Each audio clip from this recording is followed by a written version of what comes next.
Hello guys, welcome to the new video. तो आज की इस वीडियो में हम न्यूमेरिकल्स करेंगे आरएल सर्किट पे।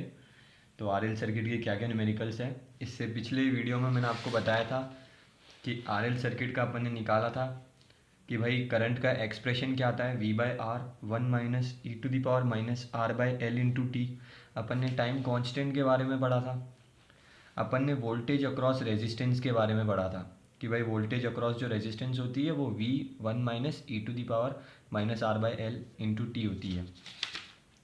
फिर अपन ने इंडक्टर के अक्रॉस वोल्टेज निकाली थी कि इंडक्टर के अक्रॉस वोल्टेज क्या आ रही है, v1 - e⁻r/l/t। तो आज की इस वीडियो में अपन करेंगे न्यूमेरिकल्स ऑन आरएल सर्किट। चलिए गाइस, मैंने तीनों रिजल्ट यहाँ पे लिख लिए हैं कि करंट का एक्सप्रेशन अपने क्या निकला था, अपने V R voltage across resistor क्या आई थी और वोल्टेज अक्रॉस इंडक्टर क्या आई थी। अब गाइस देखिए, इसमें मैं आपको दो मेथड पढ़ाऊँगा। एक है कि डायरेक्ट फार्मूला से भी आप निकाल सकते हो और एक होगा step by step university exams के लिए। चलिए, तो एक सर्किट कंसिडर करते हैं, सिंपल आरएल सर्किट कंसिडर करेंगे अपन। ये स्विच है जो कि t = 0 सेकेंड पे क्लोज हो रहा है।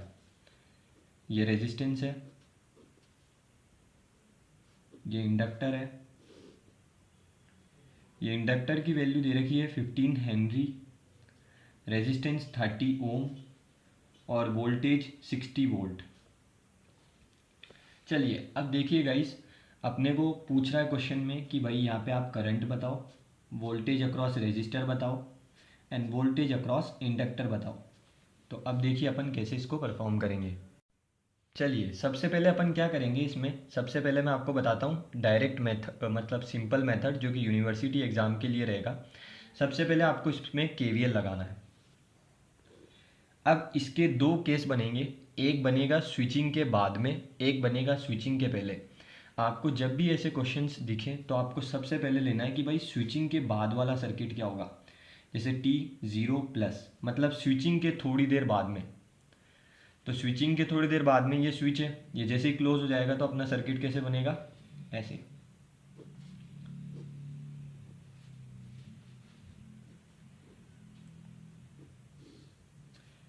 ये 15 हेनरी, ये 30 ओम और ये 60 वोल्ट। ये अपना सर्किट बनेगा गाइस आफ्टर स्विचिंग, मतलब t0 के जस्ट बाद में अपना ये सर्किट बनेगा।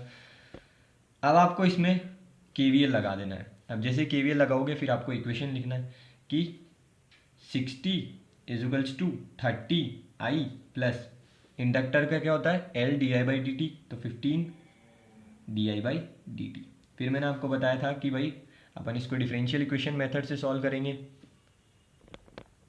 तो डिफरेंशियल इक्वेशन मेथड से सॉल्व करने के लिए अपने को इसका जो कोफिशिएंट है 15, उसको अपने को डिवाइड करना पड़ेगा। तो अपने को मिलेगा di/dt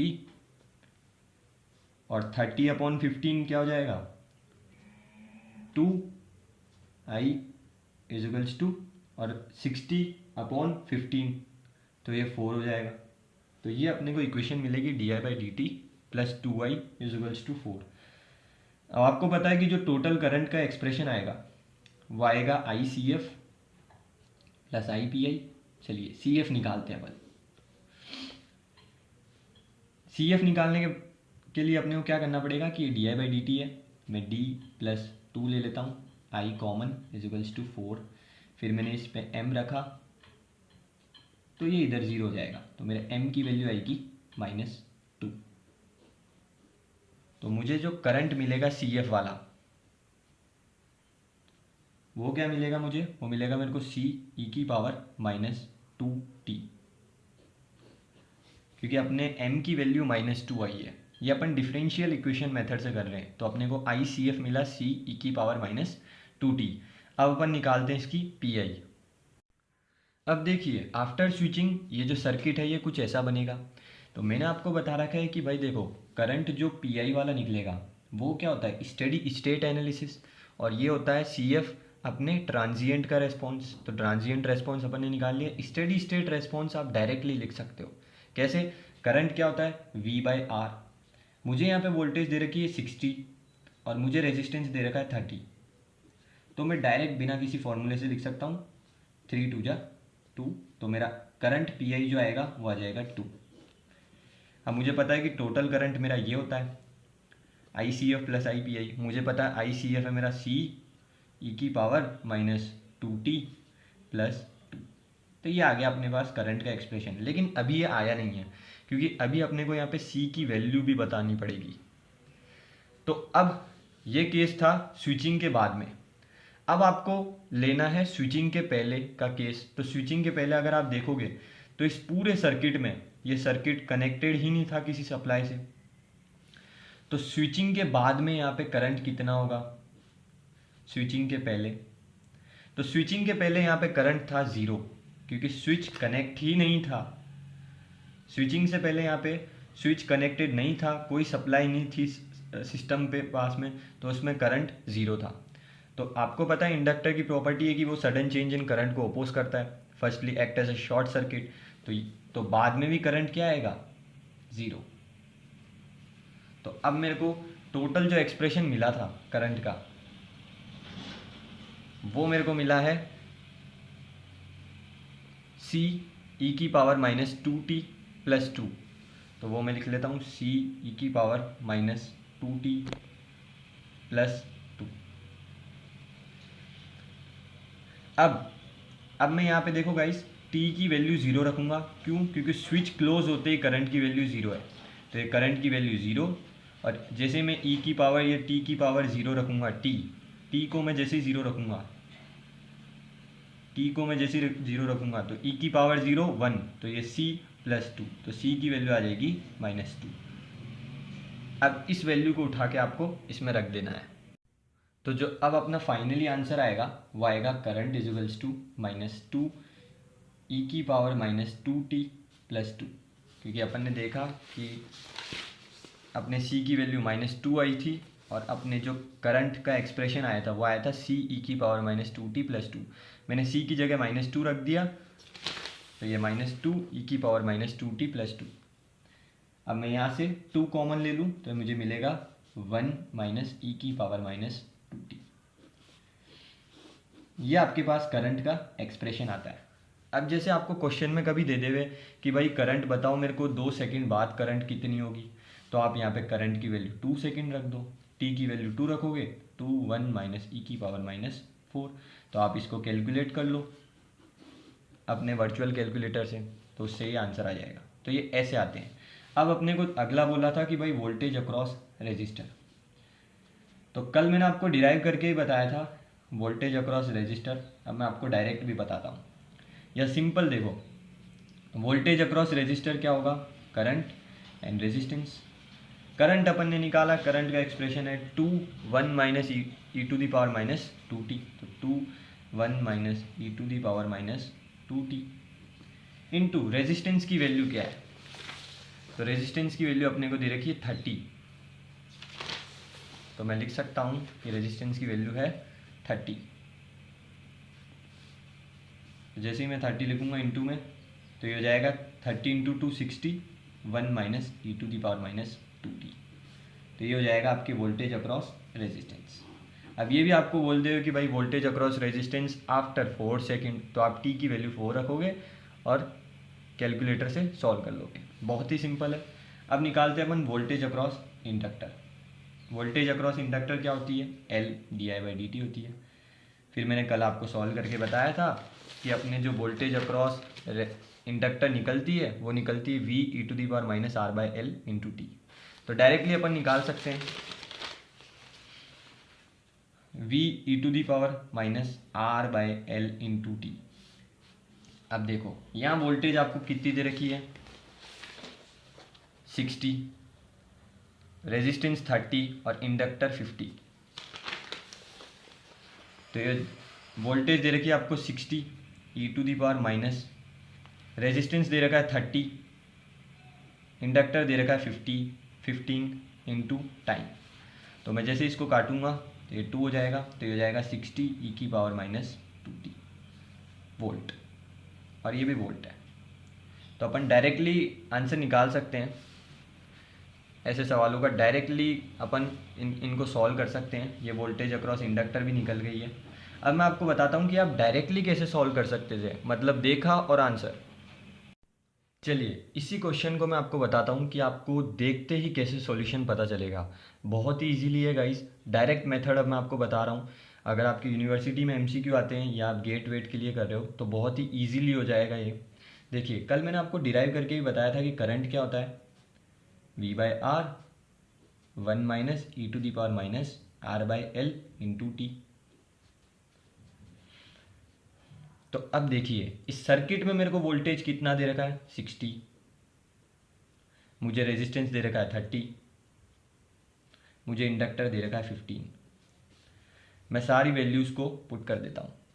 voltage 60, resistance 30, 1 minus e to the power resistance 30, तो माइनस 30 अपॉन 15 इंटू टाइम। इसको आप सॉल्व कर लो तो आपके करंट आ रहा है 2, 1 minus e to the power minus 2t, ये आपके पास आ रहा है। और अभी अपन ने सॉल्व करा था जब भी अपने पास ये आ रहा था 2, 1 minus e to the power minus 2t, और जब अपन ने सॉल्व करा था तब भी अपने पास यही आ रहा था। तो गाइज आप ऐसे डायरेक्ट भी सॉल्व कर सकते हो। चलिए डायरेक्टली मैं आपको बताता हूँ अब कि आप वोल्टेज मतलब वोल्टेज अक्रॉस रेजिस्टेंस कैसे निकालोगे। तो वो भी मैंने आपको बताया था, वो होता है voltage 1 minus e to the power minus R by L into T. Voltage दे रखी है मेरे को 60 दे रखी है वोल्टेज, फिर 1 minus e to the power ये है 2 माइनस 2t। ये मैं डायरेक्टली फाइंड कर लिया एकदम वोल्ट। तो मैं डायरेक्टली फाइंड कर सकता हूँ, इसी तरह मैं वोल्टेज अक्रॉस इंडक्टर भी डायरेक्टली फाइंड कर सकता हूँ। तो गाइज़ ये है डायरेक्ट अप्रोच। अगर आपको ये डायरेक्ट अप्रोच बहुत ही बढ़िया लगी कि सर मज़ा आ गया एकदम, तो आप प्लीज़ चैनल को लाइक सब्सक्राइब और शेयर करो, भाई को सपोर्ट करो। अब अपन अगला न्यूमेरिकल लेते हैं। चलिए गाइज़ अब अपन अगला न्यूमेरिकल लेते हैं, और ये थोड़ा कॉम्प्लिकेटेड सर्किट है, बाकी बहुत ही इजीली सॉल्यूशन हो जाएगा इसका भी। डायरेक्ट मेथड आप करोगे और मैं आपको यूनिवर्सिटी एग्ज़ाम के लिए लॉन्ग मेथड बता रहा हूँ। बहुत ही ईजी सर्किट है, आपको स्टेप बाय स्टेप अप्रोच आनी चाहिए। आपको बोल रहा है find the current equation when switch is change from position 1 to 2। ये पोजीशन 1 है स्विच की और ये पोजीशन 2 है। एट t इजुगल्स टू 0 सेकेंड, जब स्विच t इजुगल्स टू 0 सेकेंड पे क्लोज हो रहा होगा 1 पोजीशन से 2nd पोजीशन के लिए। तो मैंने आपको बता रखा है कि सबसे पहला स्टेप क्या रहेगा कि स्विचिंग के बाद वाला, मतलब t0 प्लस, मतलब स्विच क्लोज हो गया उसके बाद में, तो उसके बाद का जो सर्किट बनेगा वो कुछ ऐसा बनेगा।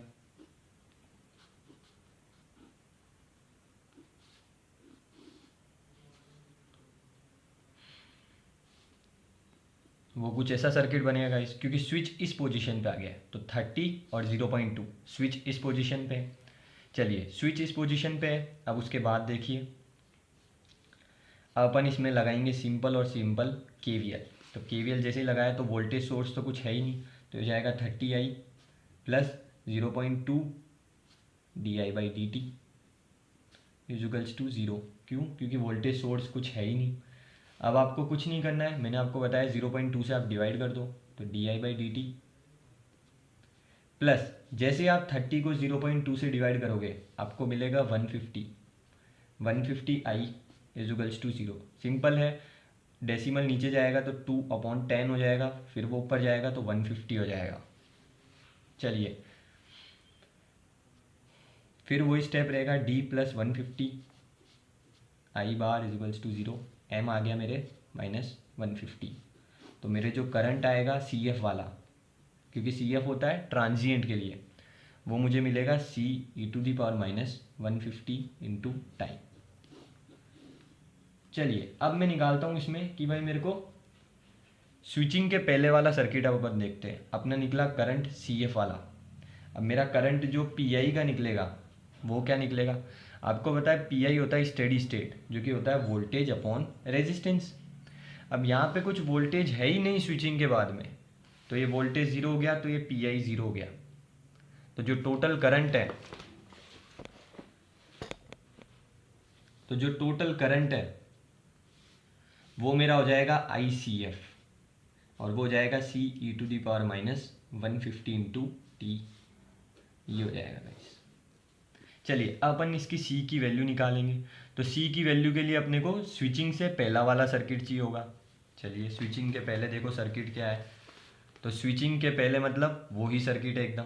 तो 20, 30, 0.2 और 100 वोल्ट का सोर्स कनेक्टेड है। चलिए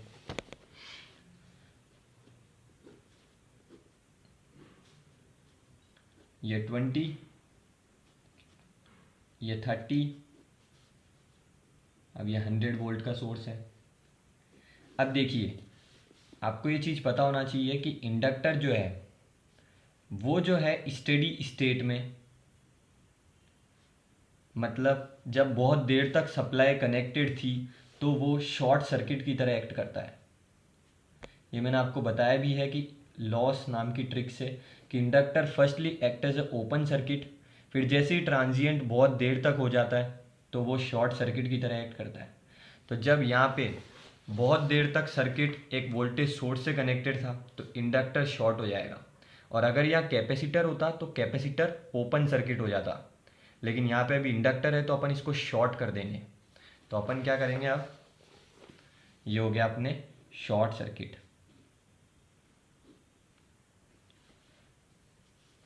ये हो गया 20 ओम, ये हो गया 30 ओम। अब अपने को बेसिकली इसमें निकालना है कि करंट पहले कितना था, मतलब करंट स्विचिंग से पहले। तो बहुत ही सिंपल है, करंट क्या हो जाएगा, वोल्टेज अपॉन रेजिस्टेंस। वोल्टेज है 100 और रेजिस्टेंस है 30 + 20 50। तो करंट स्विचिंग से पहले 2 एम्पियर का था। यहाँ पे ये टोटल करंट भी एम्पियर में ही आएगा, आप यूनिट लिखना ना भूलें। तो अब आपको मैंने बता रखा है कि आरएल सर्किट है, करंट पहले 2 एम्पियर का था तो बाद में भी करंट 2 एम्पियर का ही होगा। इजी। तो अब उसके बाद में आपको पता है कि टोटल करंट इक्वेशन है C e⁻⁻150 × t।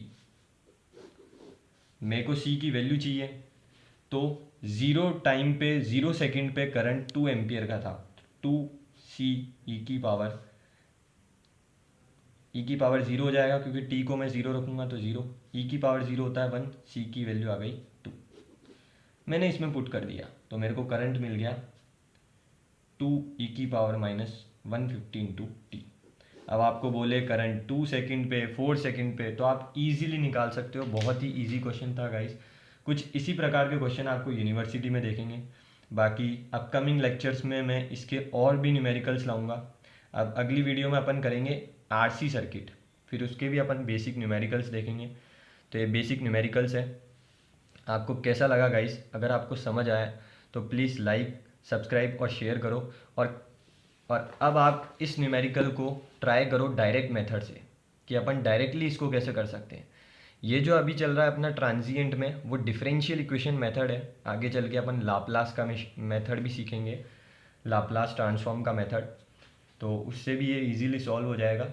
और आने वाले वीडियोस में मैं आपको और हार्ड और वेरी इंपॉर्टेंट जो यूनिवर्सिटी लेवल के लिए बहुत ही इंपॉर्टेंट है और गेट में भी, तो वो सारे न्यूमेरिकल्स कराऊंगा और बहुत ही इतनी सिंपल अप्रोच रहेगी। तो अगर आपको समझ आता है तो प्लीज़ लाइक, सब्सक्राइब और शेयर करना ना भूलें। Thanks guys.